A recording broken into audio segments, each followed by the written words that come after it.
start it up. All right. So, how do I start this again? I have no idea. I'm not paying enough for this. All right. You kind of start off. You kind All of start right. off with So we are here with another interview with. Hi, my name is TreyVon. I'm BK Nuz, originally here, John Jay alumni. And I am your interviewer, Nico the Loaf Nacita. So normally just the Loaf as my tag because I'm basic. So let's start off with questions. This is our alumni member, TreyVon. He is lovely. He's also louder than me, which is saying something. Yeah, it's kind of accurate, yeah. Yeah. So we'll just start off super simple. Who do you main in Smash Bros? So the person I actually main is just Captain Falcon. I've mained him for like the last, I think it's entirely since we kind of started, or since I started playing Smash, or when it came out back in like 2018 or something. 16. No, like 18 or something. It's not 16. Yeah, the thing is, I still forget that to this day. It feels like a little bit longer than it was before. You just feel euphoric whenever you play this game, honestly. I feel low-key old. I'm just like, damn. I used to play this game. I used to play this game with no beard and everything. It's crazy. No, I'm good. Yeah, exactly. So I'm like, I'm kind of old now. But I still play Captain Falcon to this day. I haven't ever switched off. I think originally I switched from Joker to Falcon and in between, trying to make them work. But I just ended up so you went from someone that made you a bad person to hype as hell. Yes. Absolutely. Because I was like, the feeling of Falcon playing, it just goes over the moon. Just Mr. Hype himself. Yes. All right. How? So how has your time been in esports? It's been actually pretty good. Honestly, I would love to come back. That's why I still come back and help my successors essentially. Because not only does it feel like I'm actually like playing the game with them and able to teach them how I like teach them with normal things, but it also makes it like it's kind of like, oh, I'm going back to how I originally was introduced to esports, which is just like playing with other players, playing with players in different from a different region of the Hudson Valley. And so when I started, I was in, I think my junior year, it was my second to last year of high school, and that's when we started the entire program. And I was like the second best player of that year, and then it was in between me and another player for like a straight year on our team. Like me and him kept going back and forth about who was the best player because it was just that even. So who was that other player though? That player was Ian. I think his tag is also that. So Ian, yeah. He used to play Ness, and he was probably the best Ness I've probably either ever seen, because he doesn't ever spam side B like normal, PK fire, but like he knew what some of his weaknesses were, and throughout the entire 2 years that I worked with him or like played with him, it was just continuously like the adaptation of me switching character to fight him or me going Falcon to fight him kept changing over time, and I was just like, fuck, this is gonna continuously be even. Like, this is continuously gonna be even. So I was like, this is gonna continuously be a kind of like rivalry. And especially with the other teams that we fought over the years, I definitely it definitely gave me enough experience to be like, oh, I'm actually an amazing Smash player, even though I keep like not coming back to the game sometimes. I'm still able to teach the people here and come back and actually play as effective, as Mr. Hype himself. Yeah, as Mr. Hype. So essentially I could come back and be like, oh yeah, I was here a couple years ago, nothing special, but then he's here now, and he's here to... Anyways, so next question. Yeah. How do you feel about the future of esports? Future here or future in general? Let's go both. Okay. Future in general, I think it has still the potential to really exceed our expectations. Because even to this day, I ignore it here and there just because I'm doing other personal things or being able to having a life. Yeah, having a life. So to this day, especially since the first day we started, I'm still we have a lot of potential. We're still having the league come up. We just, not recently, but last year we had the middle schoolers get their league. So I'm there's actually improvement. There's hope. There's actually people actually wanted to do it without like giving up or something like that. Because even I've had times where I've wanted to give up, but even like having my team behind me, I'm like, not only am I like their team member and I'm like one of their strongest players, I'm also not only their friend, but I'm also their captain. I can't be leading and be like kind of doubting my skill in certain cases. And that has got me before, so I can't keep doing it as much as I used to. Because again, I was like at 18, so I was like, it's like 2-3 years ago now. True. 2 going on 3. So how old? You're like a foot in the grave now? Not really, but I've been retired kind of off and on. Like I come here to train with you guys and like make sure you guys are all good. But eventually, I'm going to start going back into esports because the thing is like there's so many things that esports can give people other than money and experience. It's just like the experience on its own is just like questions. Like exhilarating. It's not my phone. Yeah, it's exhilarating. So I can't exactly say we don't have a future, but I definitely say it'll be amazing to see how far we go. And then for right now, I definitely think it's still as strong as it kind of was. I think the only difference is like maybe certain teams aren't getting as many people, but that's just because of schools or like stuff like that. But outside of the school scene, esports usually is like literally everywhere up and down the Hudson River. Literally has just been probably the most prevalent thing to come up really fast, and it's still like not as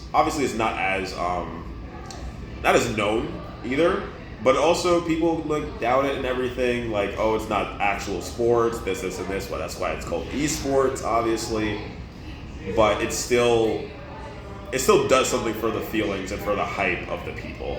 So that's why I'm kind of like, I don't put it to the same like expectations as sports, but if I'm in it and still damn near playing it like a sport, it should feel like that, and you should kind of get the recognition that you guys should.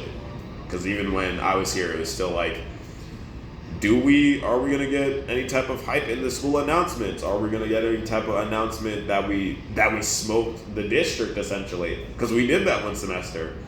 And I think all we got was like a little, announcement over the thing, and that was fine.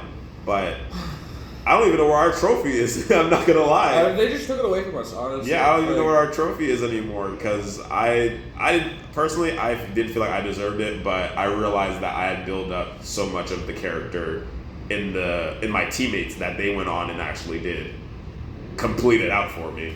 So I was like, we win as a team, we lose as a team. That's how we go over here because we cannot just be... One individual cannot carry the team. Yeah, it cannot. It can lead the team. We can lead. We can have a leader. We can have a captain. We can have everything. We got multiple captains. But we cannot... Crazy.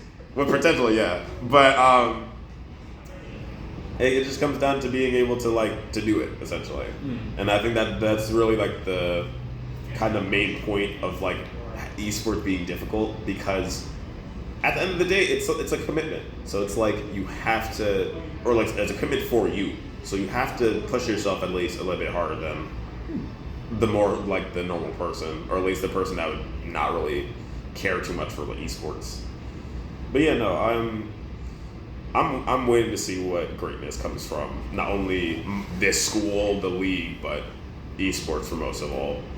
Hopefully nothing nonsensory happens still, but that comes with just the material, with everything. But yeah. So what are you thinking about your successors? Do you think your successors are gonna help carry on the torch for esports? Wholeheartedly, yeah. Wholeheartedly, I would say absolutely. The only thing, they have more time, or roughly, they have more time. Not only do they have more time, they have essentially me and their other alumni. So it's not just when we originally started, it was just us out the gate, us having to do fights by ourselves, us not getting the knowledge outside of like maybe me, just because I watch the matches and I understand how things work. But they're getting the same type of like advice a coach would give you. And of course, like, I'm not really your official coach, but I'm damn near in that position just because I play and understand you guys in and out of the game. And I feel like that comes with just, again, teammates being like very persistent in you getting better rather than giving up, because we've had people give up before and we did not let them give up because it was just, you're a part of the team. We can't have you left behind. So with these, my successes essentially, which is true, they're extremely, like, their adaptation skills are miles past what I thought they were, because I said one change this one thing, immediately changed it, started doing different things about it, started to become a better player, and they're new to they're new to the league. And I'm just like, you have like 8 different seasons here from now on. So I wonder how you're gonna look next season, like, it's gonna be but it's like seeing greatness in someone and them not fully realizing or using their potential to get there. And the reason I say that is because I used to do that, not like as much as like giving up, but I didn't fully put my heart into it enough for it to be like, I'm actually playing with my full heart. I'm like playing here, and here. Like, I'm playing good, I'm playing amazing, I'm playing hype. But at the end of the day, you have to be like, I have to make sure my teammates are all good. I have to make sure the people after me are all good. And so that's why I came back, because I'm like, if I don't come back, I know they have leaders, I know they have previous members, but it still fell on me as damn near the original captain to be like, I have to do something. And it was just like, I have to come back. And of course, like, I still have friends here, so it's not like I'm just screwing around with my successors only, or like coming back, saying hi to my successors and leaving. But it's more of just like, I'm still actually present in where I damn near belong. So I'm like, I have to stay now, because like it's damn near like an obligation now. Yeah. You gotta help, like, they can carry the torch, but you have to make sure that fire is still burning, you know? Yeah, especially because sometimes the fire may not be as bright as it needs to be, or as like leading as it needs to be. Because again, you have to lead with the torch rather than the torch staying in the same place over time. Because if it stays in the same place and everyone else is going, like Arlington, Ketchum, Beacon, if they're going to the lengths that they are to training and all types of stuff more than we are, we may have good players, but they may have players that have gimmicks or use their gimmicks to extents that we don't know, or we may know because of the character, but we don't know how they use it. So I'm not just going to sit around and be like, oh, and not teach, essentially. If I don't teach you what they could do or what they are doing, you're going to go into that fight and be like, I don't know what to do. I give up. That's when it starts the continuous cycle of, I don't want to play this anymore. And I don't want to hear that, especially because in multiple years that has happened, but no one has actually given up before. So I don't think I would want that to happen. So it just comes with, I guess, just being older, especially because like I'm older, but it wasn't too long ago. But like, again, a lot happens in 2 years. Like, a lot happens in one semester. So I don't know. It comes with time. Especially time to like know your successors and know they want to actually continue, rather than just doing it for fun. Like, maybe for fun, they may be doing it for love of the game, but you have to make sure they love the game. So, you know. No progress is being made if you don't love the game. So yeah, like, if you don't love the game and you just want the benefits, I can't blame you, because they get benefits to an extent. But I personally would love to see my successors love the game and actually love the game than be bored while playing like Meta Knight or like Captain Falcon or K. Rool or something like that. Because like, if you love the game enough, you'll put your effort in. If you don't, then or Wii Fit Trainer or some other Trainer, that's reversed. I think that's reversed on screen, but it is. It's like upside down. Oh, is it? Yeah. Oh. But I mean, it just comes down to the day where you're gonna realize you will be the alumni. You'll be the one looking down, essentially, and being like, I need to build you back up. So it's just like, especially because I came here when we started, or like, again, I've been here since we started the program. Been here since day one? Yeah, so I've been here since day one, and for me it was very hard because it's just the commitment of having to drive here, not being able to drive here sometimes, occasionally walking a certain amount of distance to get here, And it was just like, I want to put the work in, and I'm scared to put the work in, but I don't think being scared enough is going to push me away from essentially playing in esports entirely. And I already started this like 6, 7 something years ago. So I was just like... Wrong number choice, but... Crazy. I already started this like 6 years ago when I was training, so I was also like, at some point in time, whether I'm old or not, I'm going to have to do something with this. So I ended up doing that. So how do you think your career is going to go on from here with esports? Very much, I don't know. I was thinking about that the last like year that I've come in to like see you guys play and everything. So I'm like, I still can be in esports. I can still come in for the Monday tournaments. They are stacked. They're really good people to this goddamn tournament. I've seen them for like years now. Dude, the first time I went to one of those tournaments, I couldn't land a hit on a guy. It was this Peach player. I forgot what his name was. But it was like the number 2 Peach in the New York or something. Or like, see, that's what I mean by that, because it's just something, I think. It's blank. Just about I think it was blank, but you know. It's just about, like, again, it comes down to you having the morale to fight, and then for me, it's just a struggle because I don't like competitive games. I don't like ranked, but that just comes down to me being scared to like be like not as good as other people. But then me prove that I'm better than certain people or better than the average person. Definitely better than the average person, but better than not pros, but getting to that level enough to be like I'm comfortable enough to fight, but I'm still worried about the consequences. And that's just kind of a me thing, but even with those consequences in line, like losing, that comes with the program. At least one or 2 times per year. Barely. Because, again, like playing Smash is about learning, essentially, too. So you have to learn what you're going to do. You have to learn what you're going to do against this opponent, this, and this. So it's just, at the end of the day, like, I have to be applying myself. And, like, I haven't been applying myself as much, so, like, I kind of was just, I don't know. I kind of was just like, I don't want to do it just because not only am I like poor, but like trying to get my stuff together. I'm also like, I'm scared to come back because I don't feel like I'm be even as much as I was before or as good as I am normally or as like as I play now. Like I play Falcon and he's not the, most difficult character to learn, but in certain cases, it's just like you play Falcon damn near like an amazing Falcon player. So it's like, that comes down to the question is like, do you play who you want to play or do you want to play who you're good at? Both. You want to play both. Usually both. If you enjoy your character enough though, because I also play Villager. Y'all don't know about that. But I play Villager, it's crazy. I play Villager. I've played Villager before in the league. And of course he may have given me a couple losses here and there just because, I played the character. And he's not the best character, of course. We all know that, but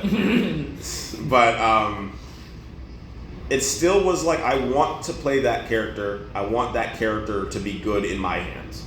So not only does it have to be good in your hands, you have to know if you want to stick to that character. Because there's like 80-something plus people on the roster. How do you pick what character you want to pick? You just pick who you want to pick or you gravitate to first. And then you start branching off there, or you just enjoy someone how they play.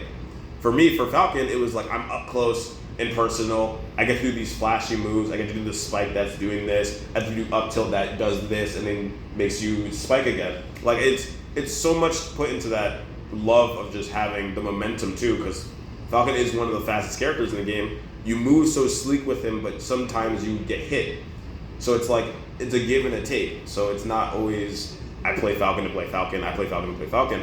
I play Falcon with like kind of my soul in my chest and have to like actually put the soul into the character enough to actually play him to his best extent. Because in some cases I haven't done that before. So I'm trying to see if I can actually kind of bring that back. That's also why I haven't been as prevalent in esports as I wanted to. But I think hopefully in the next 2 years, guarantee I'll do something in esports.